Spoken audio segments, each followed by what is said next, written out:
Things get going for real. All right, let's bring in our expert. That would be digital sports reporter, former Oregon State running back, Marcus Greaves, in the house with us with his keys to the game. And let's look at key number one. You like what you saw from the big man today. The big man, Jusuf Nurkic. How did that sound? That was good. Very like Bosnian of you.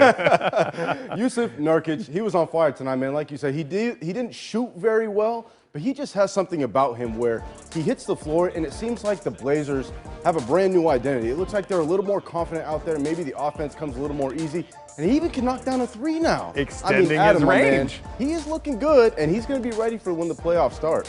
Nurk, of course, playing side by side with Hassan Whiteside, who does wonders for that Blazers rim protection as well. Okay, you have Nurk, you have Hassan. Twin towers. And Zach. Yeah, and you got the three-headed monster right there. So I think that's going to be huge for the Blazers because the rim protection with them is, we saw it tonight against Toronto that Toronto did not want to take the ball in the paint because they know those guys were going to be there. But instead what they did was they lit it up from three. But that's okay because maybe the Blazers, that's what they want to do, right? The first half, Toronto shot 39 shots.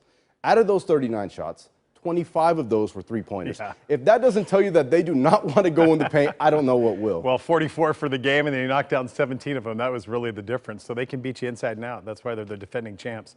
Certainly, and not least, but Dame and CJ. You know, Dame not in there today. CJ asked to run the point, and he was pretty good early on. Yeah, I mean, we already know what CJ can do, right? He can score, he can dish it out, he can really do everything. I mean, look at that sweet move, man. Where'd that come from? But we already know what CJ can do, and he's already primed and ready for the playoffs to start. He's really going to be ready as soon as the game hits. As soon as the ball is tipped off and everything, he's going to be ready to make that playoff push for the Blazers. So I'm excited to see him, man. And I'll tell you what, they better treat Tuesday's game like a real game and start thinking that it's time to win one or two of these games. Oh, absolutely. They have to hit the ground running, man. They have to be ready. They do. Yeah. All right, Marcus, you're not done in this show, and we're going to hear from you again to break down the big trade by the Seahawks coming up a little later in the show. Thank you, sir. Good. Of course, man. All right. Also in Orlando, yesterday marking the highly anticipated WNBA